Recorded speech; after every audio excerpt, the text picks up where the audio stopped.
हरे कृष्ण।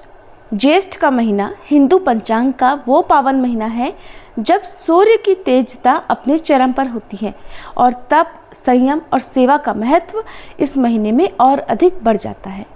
ये मास न केवल बाह्य ताप से तपाता है बल्कि आंतरिक शुद्धि का भी एक अवसर प्रदान करता है।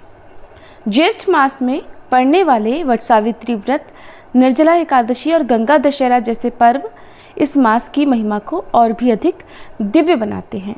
प्रिय श्रोताओं, यही वो समय है जब पवित्र कथाओं के श्रवण और मनन से आत्मा का उत्थान होता है। तो आइए ज्येष्ठ मास के पहले दिन की शुभ कथा के माध्यम से हम सभी धर्म, भक्ति और पुण्य के इस पथ पर एक पवित्र यात्रा की शुरुआत करें। और उससे पहले आपको बताते हैं ज्येष्ठ मास के महत्व के बारे में। आप जानेंगे इस बार साल 2025 में ज्येष्ठ का महीना कब से शुरू हो रहा है, कब समाप्त होगा, इस महीने में पड़ने वाले प्रमुख हिंदू व्रत त्योहार कब कब पड़ेंगे। इस बार ज्येष्ठ मास के कृष्ण पक्ष की प्रतिपदा तिथि 12 मई दिन सोमवार को रात 10:26 से लेकर 13 मई मंगलवार की मध्य रात्रि 12:35 तक रहेगी। इसलिए इस बार 13 मई दिन मंगलवार से ज्येष्ठ मास प्रारंभ होगा और ज्येष्ठ मास के हर मंगलवार को बुढ़वा मंगलवार की पूजा की जाती है। धार्मिक मान्यताओं के अनुसार बजरंग बली की भगवान श्री राम से पहली भेंट ज्येष्ठ मास में पड़ने वाले मंगलवार को ही हुई थी। इसीलिए इस माह में पड़ने वाले सभी मंगलवार को बड़ा मंगल या बुढ़वा मंगल के नाम से जाना जाता है। मान्यता है कि इस महीने में हनुमान जी, भगवान श्री राम, सूर्य देवता और भगवान श्री कृष्ण तथा भगवान विष्णु और माता लक्ष्मी जी की पूजा अर्चना करने से विशेष लाभ मिलता है, जीवन में सुख शांति आती है। साथ ही इस महीने में दान पुण्य करने का भी बहुत अधिक पुण्य प्राप्त होता है। ज्येष्ठ मास में दान को पुण्य के समान माना जाता है। तेज गर्मी में राहगीरों को आप पानी पिलाकर पुण्य प्राप्त कर सकते हैं। ऐसा करने से न केवल देवी देवता प्रसन्न होते हैं बल्कि पितरों का भी आशीर्वाद प्राप्त होता है। पशु पक्षियों के लिए पीने का जल रख सकते हैं। इस महीने में तांबा और तिल का दान करें। मान्यता है कि इन चीज़ों का दान करने से मंगल दोष से मुक्ति मिलती है। इसके अलावा सत्तू का सेवन और सत्तू का दान करना भी लाभकारी होता है। हिंदू धर्म में ऐसी भी मान्यता चली आ रही है कि ज्येष्ठ मास में अपने घर के बड़े बेटे या बड़ी बेटी का विवाह नहीं करना चाहिए। ऐसा करने से जातक पर बुरा प्रभाव पड़ सकता है। इस मास में नियमों का पालन करने वाले व्यक्ति को दिन में नहीं सोना चाहिए। बहुत अधिक आवश्यकता हो, स्वास्थ्य ठीक ना हो तो आराम किया जा सकता है। इसके अलावा तली भुनी चीज़ों का सेवन नहीं करना चाहिए और इस महीने में जल की बर्बादी तो बिल्कुल भी नहीं करनी चाहिए। खाने में विशेष तौर पर मूली, बैगन और राई का सेवन नहीं करना चाहिए। ज्येष्ठ मास में सूर्यदेव का तेज प्रचंड होता है, इसलिए इस मास में सूर्यदेव की भी पूजा का विधान बताया गया है। नियमों का पालन करने वाले सभी श्रोताओं या भक्तों को सुबह हो सके तो ब्रह्म मुहूर्त में उठकर स्नान करने के बाद 1 लोटा जल सूर्य उदय होने पर सूर्य नारायण को अर्पित करना चाहिए। सूर्योदय से पहले भी आप जल अर्पित कर सकते हैं और अगर सूर्योदय से पहले उठना संभव ना हो तो सूर्योदय के बाद जितनी जल्दी हो सके उतनी जल्दी आप सूर्य नारायण को 1 लोटा जल समर्पित करने का नियम बना लें। ऐसा करने से आप स्वस्थ और निरोगी रहेंगे, समाज में मान सम्मान मिलेगा और आपके तरक्की के रास्ते खुलते जाएंगे। इस प्रकार जो व्यक्ति सुबह जल्दी उठकर पूजा पाठ मंत्र जप करता है उसके जीवन में बाधाएं कम से कम आती हैं। पूरे उत्तर भारत में ज्येष्ठ मास 13 मई मंगलवार से प्रारंभ होगा। तो अब बात करते हैं इस महीने में पड़ने वाले प्रमुख व्रत और त्योहारों की तिथि के बारे में। ज्येष्ठ मास की शुरुआत ही बुढ़वा मंगलवार के दिन से हो रही है, तो जो लोग मंगलवार का व्रत प्रारंभ करना चाहते हो वो इस पवित्र दिन से व्रत प्रारंभ कर सकते हैं। इसके बाद 16 मई दिन शुक्रवार को ज्येष्ठ मास के कृष्ण पक्ष की एकदंत संकष्टी चतुर्थी रहेगी। 20 मई मंगलवार को मासिक कृष्ण जन्माष्टमी। 23 मई दिन शुक्रवार को ज्येष्ठ मास के कृष्ण पक्ष की अपरा एकादशी रहेगी। 24 मई दिन शनिवार को शनि त्रयोदशी यानी शनि प्रदोष व्रत रहेगा। 25 मई दिन रविवार को मासिक शिवरात्रि। 26 मई दिन सोमवार को ज्येष्ठ अमावस्या का व्रत और वट सावित्री व्रत रहेगा। अमावस्या तिथि इस बार 2 दिन पड़ने वाली है, तो दूसरे दिन अमावस्या का केवल स्नान और दान किया जाएगा। ज्येष्ठ अमावस्या के दिन ही शनि जयंती भी मनाई जाती है। कुछ जगह पर 26 मई सोमवार को तो कुछ जगह पर 27 मई दिन मंगलवार को शनि जयंती मनाई जाएगी। 30 मई शुक्रवार को ज्येष्ठ मास के शुक्ल पक्ष की विनायक चतुर्थी रहेगी। 5 जून गुरुवार को गंगा दशहरा, 6 जून शुक्रवार को गायत्री जयंती और 6 जून शुक्रवार को ही समस्त गृहस्थ जनों के लिए निर्जला एकादशी का व्रत। इसके अलावा 7 जून दिन शनिवार को वैष्णव निर्जला एकादशी का व्रत रहेगा, यानी कि इस बार भी निर्जला एकादशी का व्रत 2 दिन रखा जाएगा। 8 जून दिन रविवार को प्रदोष व्रत रहेगा। 10 जून मंगलवार को वट पूर्णिमा का व्रत रहेगा, क्योंकि वट सावित्री व्रत साल भर में 2 बार रखा जाता है। कुछ जगह पर ज्येष्ठ अमावस्या के दिन तो कुछ जगह पर ज्येष्ठ मास की पूर्णिमा के दिन भी ये व्रत रहता है। तो इस बार 10 जून दिन मंगलवार को वट पूर्णिमा और ज्येष्ठ पूर्णिमा का व्रत रहेगा। पूर्णिमा तिथि 2 दिन रहने के कारण 11 जून दिन बुधवार को भी पूर्णिमा का स्नान दान किया जाएगा और इसी के साथ ज्येष्ठ मास समाप्त हो जाएगा। प्रिय श्रोताओ, आज ज्येष्ठ मास महात्म्य के पहले दिन का अध्याय प्रारंभ करने से पहले हम सभी बजरंगबली हनुमान जी को समर्पित बुढ़वा मंगलवार की कथा सुनेंगे।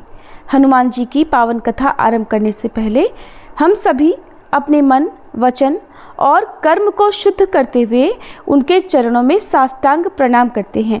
हे पवन पुत्र, आपके कंचन वर्ण रूप अपार बल, बुद्धि और भक्ति की महिमा अनंत है। आप रघुनाथ के प्रिय सेवक हैं और संसार के समस्त संकटों का नाश करने वाले हैं। आपकी कृपा के बिना श्री राम कथा भी अधूरी है। इसलिए हे संकट मोचन, हम विनम्रता पूर्वक प्रार्थना करते हैं कि हमें कथा वाचन और श्रवण की योग्य बुद्धि, श्रद्धा और शक्ति प्रदान करें, जिससे आपकी महिमा हम सच्चे भाव से जन जन तक पहुंचा सकें। अगर इस पावन प्रयास में हमसे कोई त्रुटि, उच्चारण दोष, भावना की कमी या समय का उल्लंघन हो जाए तो हे करुणा निधान, हम सभी को कृपया क्षमा करें। अज्ञानवश हुई हर भूल के लिए हम आपके चरणों में क्षमा याचना करते हैं। हमारी ये कथा सेवा आपके चरणों में समर्पित है। आप कृपा कर इसे स्वीकार करें और हम सभी श्रोताओं को भी आशीर्वाद प्रदान करें। बुढ़वा मंगलवार व्रत कथा। महाभारत काल के अनुसार भीम बहुत ही शक्तिशाली और बलशाली थे। युद्ध कौशल में निपुण थे। शक्तिशाली होने पर भीम एक बार अहंकार में भर गए। इस अहंकार को दूर करने के लिए बजरंगबली हनुमान जी ने एक लीला रची। जब भीम को सच्चाई पता चली तब उन्हें अपनी गलती का एहसास हुआ और हनुमान जी से उन्होंने क्षमा मांगी। इसके बाद हनुमान जी ने प्रसन्न होकर भीम को अपना विराट रूप दिखाया। कथा के अनुसार पांडव जब वनवास भोग रहे थे, 5 पांडवों को अज्ञातवास में रहना पड़ा। इस दौरान पांडवों को वेश बदलकर भी रहना पड़ा। द्रौपदी भी पांडवों के साथ थी। द्रौपदी एक आश्रम में रहकर समय बिताने लगी। एक दिन जब वे आश्रम में बैठी हुई थी तो एक पुष्प उड़कर उनके पास आ गया। पुष्प की सुगंध द्रौपदी को बहुत पसंद आ गई। तब उन्होंने भीम को बुलाकर उस पुष्प को लाने के लिए कहा। द्रौपदी की इच्छा को पूरा करने के लिए भीम पुष्प की खोज में निकल पड़े। पुष्प की सुगंध जिस दिशा से आ रही थी, भीम उसी दिशा की ओर चलने लगे। उस सुगंधित पुष्प को खोजते खोजते भीम एक वन में जा पहुंचे। वन में जैसे ही भीम ने प्रवेश करने का प्रयास किया तो उनकी नज़र रास्ते में लेटे एक वानर पर पड़ी। भीम ने उन बूढ़े वानर से आग्रह किया कि वे रास्ते से हट जाएं, लेकिन वानर ने कोई प्रतिक्रिया नहीं की। भीम ने फिर से वानर से वहां से हट जाने को कहा, लेकिन इस बार वानर ने कहा कि वो बहुत कमज़ोर हैं, हिलडुल नहीं सकते, इसलिए लांघ कर निकल जाओ। वानर के इस व्यवहार से भीम को क्रोध आ गया और वे अपनी शक्तियों के बारे में बताने लगे। भीम ने वानर को अपना परिचय दिया कि वे कुंती पुत्र हैं और पवन उनके पिता हैं और मैं हनुमान जी का भाई भी हूँ। लेकिन ये सब सुनकर भी वानर पर कोई प्रभाव नहीं पड़ा।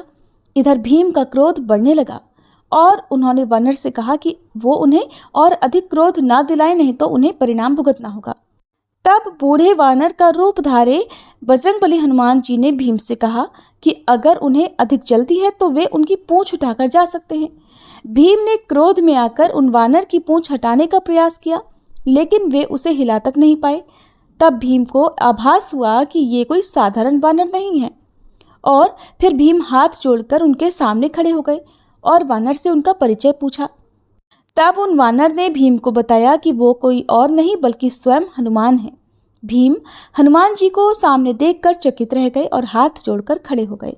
तब हनुमान जी ने भीम को बताया कि आगे विशेष वन है, ये रास्ता देवताओं का है और ये मनुष्यों के लिए सुरक्षित नहीं है, इसलिए उन्हें तुम्हारी रक्षा के लिए आना पड़ा। भीम को हनुमान जी ने उस पुष्प के बारे में बताया कि वहाँ से वह पुष्प ले जा सकते हैं। पुष्प लेने के बाद हनुमान जी ने भीम से कहा कि अब तुम यहाँ से जा सकते हो। भीम ने हनुमान जी से आज्ञा लेने से पहले अपनी एक इच्छा भी रखी। भीम ने हनुमान जी को अपना विराट रूप दिखाने की इच्छा प्रकट की। तब भीम के कहने पर हनुमान जी ने विराट रूप धारण किया और उस विराट रूप के दर्शन करने के बाद भीम ने हनुमान जी का आशीर्वाद लिया। हनुमान जी ने भीम को गले से लगाया। हनुमान जी के गले लगाने से भीम की शक्ति और भी बढ़ गई। भीम ने हनुमान जी से आग्रह किया कि वह कौरवों के साथ होने वाले युद्ध में पांडवों का साथ दे, जिस पर हनुमान जी ने कहा कि जिस युग से मैं हूँ वह युग दूसरा था, उसमें मैंने श्री राम के लिए कई युद्ध किए थे। अब ये युग दूसरा है, यहाँ मेरा युद्ध करना सही नहीं है, इसलिए मैं युद्ध में सम्मिलित नहीं हो सकता, किंतु युद्ध में पांडवों के रथ की ध्वजा पर मेरा वास होगा। इस प्रकार हनुमान जी महाभारत युद्ध में हमेशा श्री कृष्ण और अर्जुन के रथ की ध्वजा पर विराजित रहे और अर्जुन और पांडवों के रथ की रक्षा करते रहे। कथा समाप्त हुई। सभी प्रेम से बोलिए बजरंगबली हनुमान की जय, सियापति रामचंद्र जी की जय। अब सुनिए आज की कथा। आइए कथा से पहले हम सभी मिलकर सूर्य नारायण और श्री कृष्ण भगवान से प्रार्थना करें। हे देवों के देव श्री सूर्य नारायण, हे योगेश्वर श्री कृष्ण, अगर इस मास की व्याख्या में, व्रतों के विधान में या पुण्य की मर्यादा कहने में कोई त्रुटि हो जाए तो हम आपकी करुणा से क्षमा प्रार्थी हैं। आपकी ही कृपा से हमें ये सत्य साहित्य कहने और सुनने का सौभाग्य प्राप्त हुआ है। अगर वाणी कहीं असंगत हो तो कृपया उसे भी स्वीकार करें। ज्येष्ठ मास केवल तेज और ताप का महीना नहीं है, ये सेवा, सहनशीलता और सत्य के प्रति समर्पण का पर्व है। जब प्रकृति तप रही होती है तब ये मास हमें भीतर की प्यास को बुझाने, दूसरों की तृष्णा को समझने और सच्चे धर्म को जीने की प्रेरणा देता है। ये वो समय है जब व्रतों से तन, दान से मन और कथाओं से आत्मा निर्मल होती है। इसलिए आइए इस शुभ मास की प्रथम कथा से पहले श्री हरि और भास्कर देव की वंदना कर उनकी शरण में चलें और प्रारंभ करें आज की यह पुण्य यात्रा, जो हम सभी के लोक और परलोक दोनों को संवारने वाली है। आज के महात्म्य के अनुसार एक बार भगवान सांकृति आदित्य लोक में गई। आदित्य लोक में भगवान सूर्य नारायण वास करते हैं। वहां सूर्य नारायण को प्रणाम करके उन्होंने चक्षुर्मति विद्या के द्वारा उनकी स्तुति की। उन्होंने स्तुति इस प्रकार की। चक्षु इंद्रिय के प्रकाशक भगवान श्री सूर्य नारायण को नमस्कार है। आकाश में विचरण करने वाले सूर्य नारायण को नमस्कार है। महासेन अर्थात सहस्त्रों किरणों की भारी सेना वाले भगवान श्री सूर्य नारायण को नमस्कार है। तमोगुण रूप में भगवान सूर्य नारायण को नमस्कार है। रजोगुण रूप में भगवान सूर्य नारायण को नमस्कार है। सत्वगुण रूप में भगवान सूर्य नारायण को नमस्कार है। हे भगवान, आप मुझे असत से सत की ओर ले चलिए, मुझे अंधकार से प्रकाश की ओर ले चलिए, मुझे मृत्यु से अमृत की ओर ले चलिए।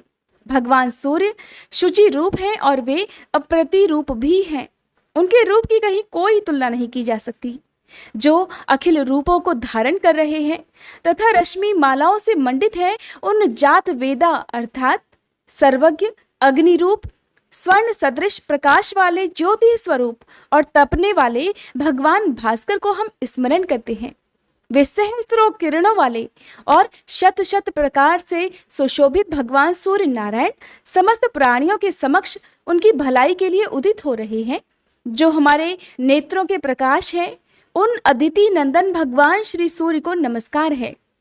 दिन का भार वहन करने वाले विश्ववाहक सूर्य देव के प्रति हमारा सब कुछ सादर समर्पित है। इस प्रकार चक्षुर्मति विद्या के द्वारा स्तुति किए जाने पर भगवान सूर्य नारायण अत्यंत प्रसन्न होकर बोले, जो ब्राह्मण इस चक्षुर्मति विद्या का नित्य पाठ करता है उसे आंख का रोग नहीं होता, उसके कुल में कोई अंधा नहीं होता। 8 ब्राह्मणों को इसका ग्रहण करा देने पर इस विद्या की सिद्धि होती है। जो इस प्रकार जानता है वह महान हो जाता है। इस प्रकार सूर्य नारायण देव की स्तुति की जाती है। एक समय व्यास जी के शिष्य महर्षि सुमंतु तथा वशिष्ठ, पराशर, जैमिनी, याज्ञवल्क्य, गौतम, वैशंपायन, शौनक, अंगिरा और भरद्वाज आदि महर्षिगण पांडव वंश में समुत्पन्न महाबलशाली राजा शतानीक की सभा में गए। राजा ने उन ऋषियों का अर्घ आदि से विधिवत स्वागत सत्कार किया और उन्हें उत्तम आसनों पर बैठाया तथा भली भांति उनका पूजन कर विनय पूर्वक इस प्रकार प्रार्थना की, हे महात्माओं, आप लोगों के आगमन से मेरा जन्म सफल हो गया है। आप लोगों के स्मरण मात्र से ही मनुष्य पवित्र हो जाता है। फिर आप लोग मुझे दर्शन देने के लिए यहाँ पधारे हैं, इसलिए आज मैं धन्य हो गया प्रभु। आप लोग अब कृपा करके मुझे उन पवित्र और पुण्यमयी धर्मशास्त्र की कथाएं सुनाएं जिनके सुनने से मुझे परम गति की प्राप्ति हो। तब ऋषियों ने कहा, हे राजन, इस विषय में आप हम सब के गुरु साक्षात नारायण स्वरूप भगवान वेदव्यास से निवेदन कीजिए।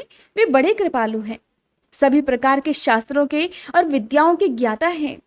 जिसके श्रवण मात्र से मनुष्य सभी पापों से मुक्त हो जाता है, उस महाभारत ग्रंथ के रचयिता भी यही है। राजा शतानीक ने ऋषियों के कहे अनुसार फिर सभी शास्त्रों के जानने वाले भगवान वेदव्यास से प्रार्थना पूर्वक जिज्ञासा की, हे प्रभु, आप मुझे धर्ममयी पुण्य कथाओं का श्रवण कराएं जिससे मैं पवित्र हो सकूं और इस संसार सागर से मेरा उद्धार भी हो जाए। तब व्यास जी कहने लगे, हे राजन, ये मेरा शिष्य सुमंतु महान तेजस्वी और समस्त शास्त्रों का ज्ञाता है। ये आपकी जिज्ञासा को अवश्य पूर्ण करेगा। मुनियों ने भी इस बात का अनुमोदन किया। तदंतर राजा शतानीक ने महामुनि सुमंतु से उपदेश करने के लिए प्रार्थना की, हे द्विश्रेष्ठ, आप कृपा कर उन पुण्यमयी कथाओं का वर्णन कीजिए जिनके सुनने से सभी पाप नष्ट हो जाते हैं और शुभ फलों की प्राप्ति होती है। तब महामुनि सुमंतु कहने लगे, हे राजन, धर्मशास्त्र सबको पवित्र करने वाले हैं। उसके सुनने से मनुष्य सभी पापों से मुक्त हो जाता है। बताओ, तुम्हारी क्या सुनने की इच्छा है? तब राजा शतानीक ने कहा, हे ब्राह्मण देव, वे कौन से धर्मशास्त्र हैं जिनके सुनने से मनुष्य सभी पापों से मुक्त हो जाता है? सुमंतु मुनि कहने लगे, हे राजन, मनु, विष्णु, यम, अंगिरा, वशिष्ठ, दक्ष, संवर्त, श्वेतातप, पराशर, आपस्तंभ, उशाना, कात्यायन, बृहस्पति, गौतम, शंख, लिखित, हारीत तथा अत्रि आदि ऋषियों द्वारा रचित मनवादी बहुत से धर्मशास्त्र हैं। इन धर्मशास्त्रों को सुनकर और उनके रहस्यों को भली भांति हृदय में आत्मसात कर मनुष्य देवलोक में जाकर परम आनंद को प्राप्त करता है, इसमें कोई संदेह नहीं। तब शतानीक ने कहा, हे प्रभु, जिन धर्मशास्त्रों को आपने कहा है इन्हें मैंने सुना है, अब इन्हें पुनः सुनने की इच्छा नहीं है।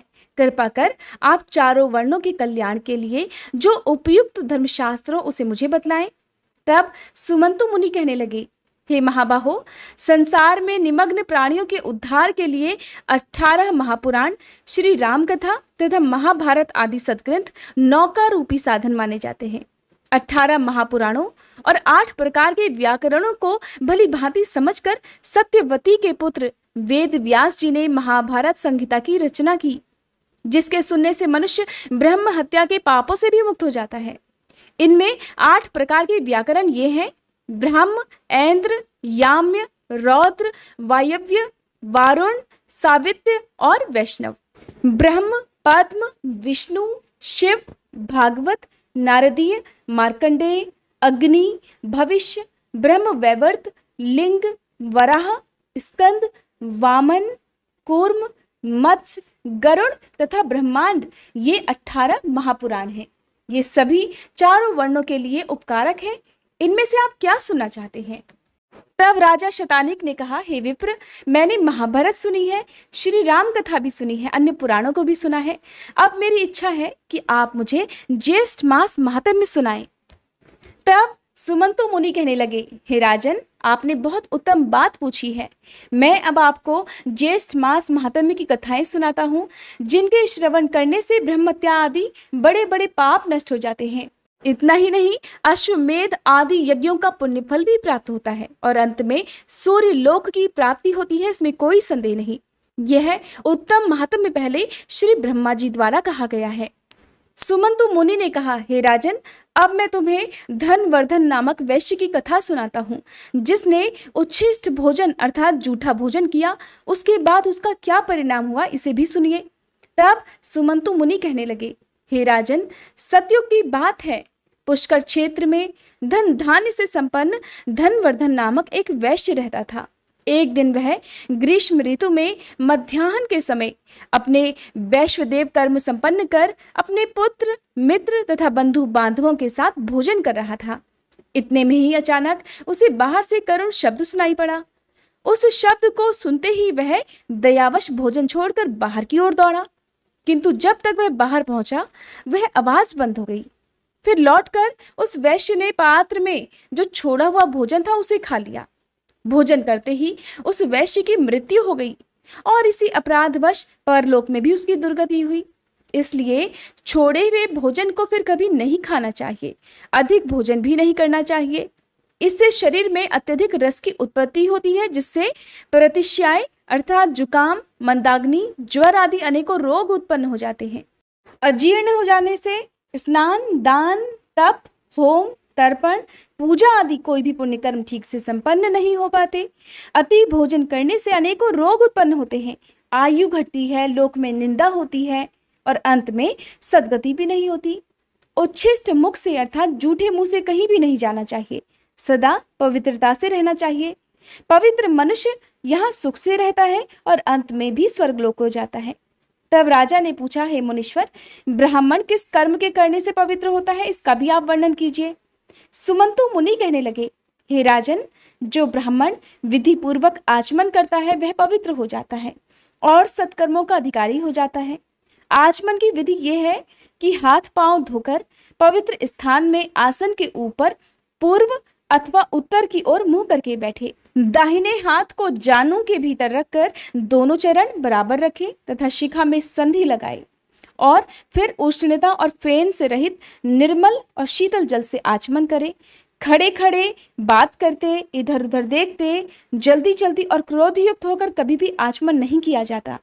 हे राजन, ब्राह्मण के दाहिने हाथ में 5 तीर्थ कहे गए हैं, देव तीर्थ, पितृ तीर्थ, ब्रह्म तीर्थ, प्रजापति तीर्थ और सौम्य तीर्थ। अब आप इनके बारे में भी जान लीजिए, इनके लक्षणों के बारे में भी जानिए। अंगूठे के मूल में ब्रह्म तीर्थ, कनिष्ठा के मूल में प्रजापत्य तीर्थ, अंगुलियों के अग्रभाग में देव तीर्थ, तर्जनी और अंगुष्ठ के बीच में पितृ तीर्थ और हाथ के मध्य भाग में सौम्य तीर्थ कहा जाता है, जो देव कर्म में प्रशस्त माना गया है। देवार्चा ब्राह्मण को दक्षिणा आदि कर्म देव तीर्थ से, तर्पण पिंडदान कर्म पितृ तीर्थ से, आचमन ब्रह्म तीर्थ से, विवाह के समय लाजा होम आदि और सोमपान प्रजापस्थ तीर्थ से, कमंडल ग्रहण दधि प्राशन आदि कर्म सौम्य तीर्थ से करना चाहिए। ब्रह्म तीर्थ से उपस्पर्शन सदा श्रेष्ठ माना गया है। अंगुलियों को मिलाकर एकाग्रचित होकर पवित्र जल से बिना शब्द किए हुए 3 बार आचमन करने से महान फल प्राप्त होता है और देवतागण भी प्रसन्न होते हैं।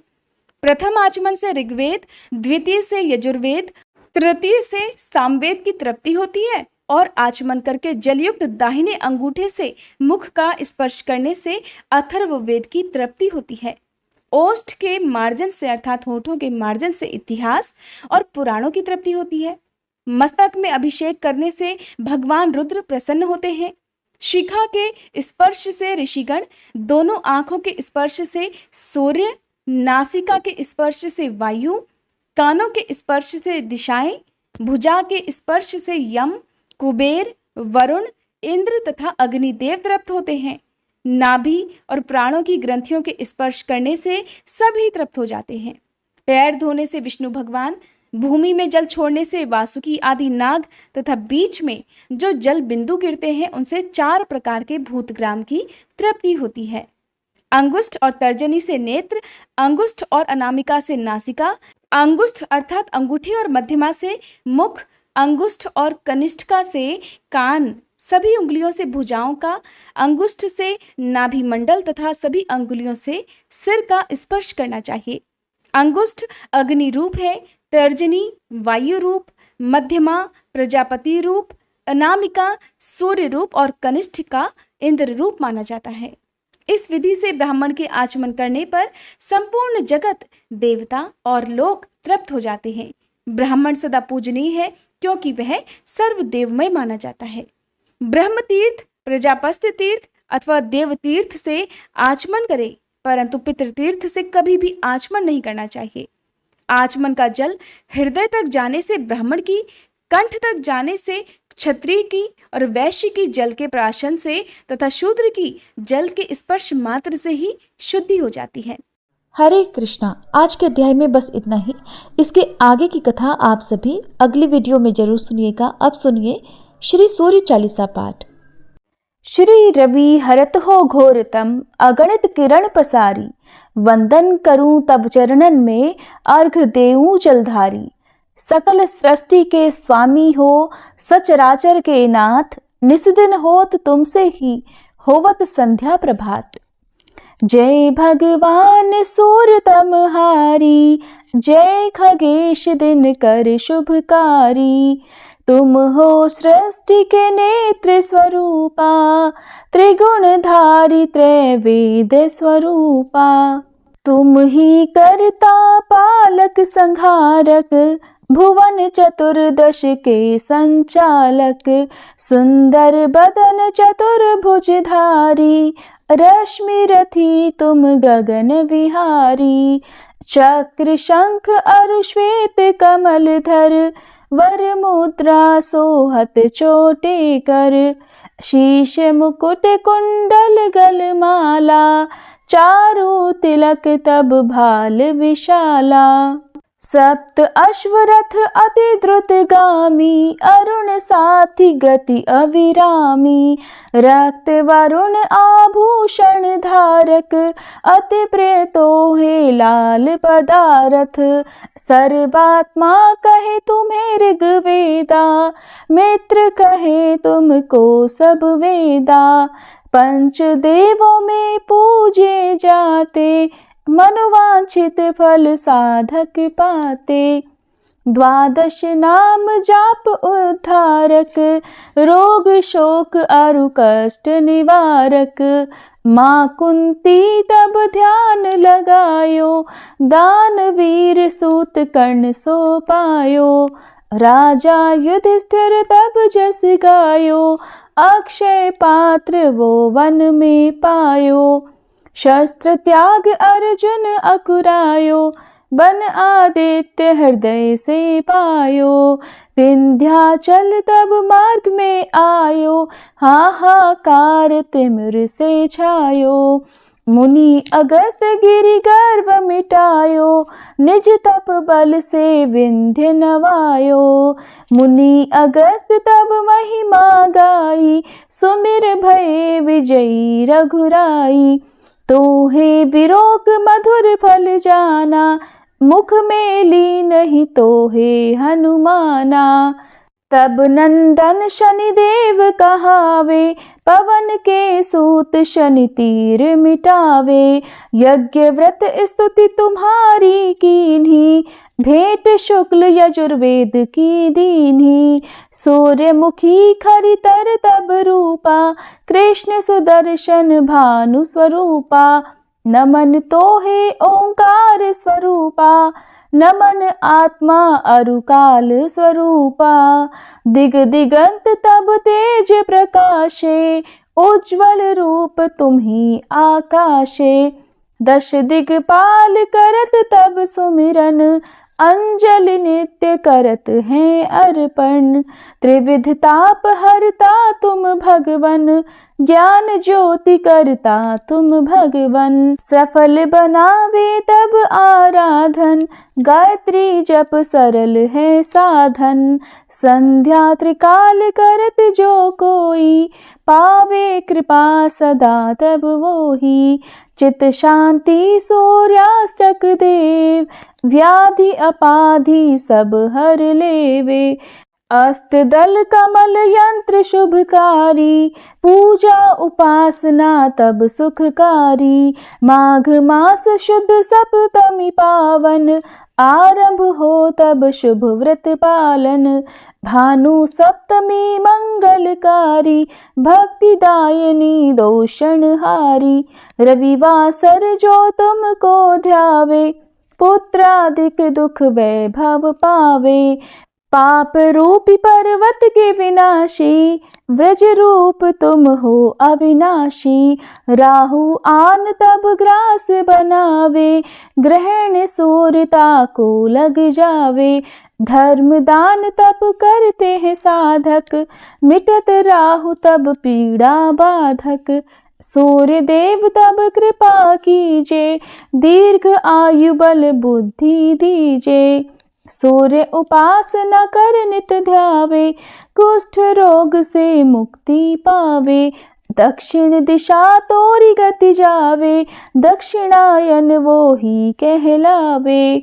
उत्तर मार्गी तोरो रथ होवे, उत्तरायण तब वो कहलावे। मन और वचन कर्म हो पावन, संयम करता भलित आराधन। भरत दास चिंतन करत घर दिन कर तब ध्यान, रखियो कृपा इस भक्त पे तुम्हारी सूर्य भगवान। ओम जय सूर्य भगवान, जय हो दिन कर भगवान। जगत के नेत्र स्वरूपा, तुम हो त्रिगुण स्वरूपा। धरत सब ही तब ध्यान, ओम जय सूर्य भगवान। सारथी अरुण है प्रभु, तुम श्वेत कमल धारी।